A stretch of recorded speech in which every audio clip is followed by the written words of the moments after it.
राष्ट्रवादीच्या नेत्यानं शरद पवारांचे फोटो असलेले बॅनर लावले। जळगाव राष्ट्रवादीचे जिल्हाध्यक्ष संजय पवार यांनी तसे बॅनर लावले।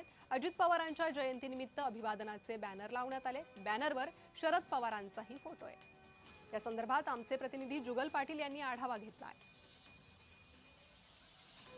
राष्ट्रवादीमध्ये फूट पडल्यानंतर राष्ट्रवादीचे अध्यक्ष शरद पवार यांनी राष्ट्रवादी अजित पवार गटाला या ठिकाणी आपला फोटो वापरू नये असे आदेश दिले होते। त्यानंतर शरद पवारांचे फोटो देखील राष्ट्रवादी अजित पवार पक्षाच्या वतीने वापरण्यात आले नव्हते। त्यानंतर त्यांच्या फोटोवर या ठिकाणी बंदी करण्यात आली होती।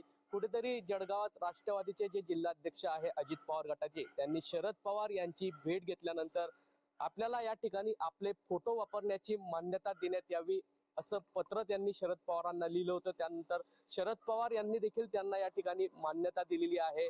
आज जळगावातील त्यांच्या गणेश कॉलनी येथील निवासस्थानाबाहेर शरद पवारांचे फोटो त्यांच्या बॅनरवर या ठिकाणी झळकलेले आहे। या संदर्भात मंत्री अनिल पाटील मात्र यांनी, जे राष्ट्रवादी अजित पवार गटाचे प्रवक्ते आहे, संजय पवार यांची ही वैयक्तिक भूमिका आहे, मात्र आमच्या नेत्या आजही सुमित्रा पवार आहे असं अनिल पाटील यांनी म्हटलेलं होतं।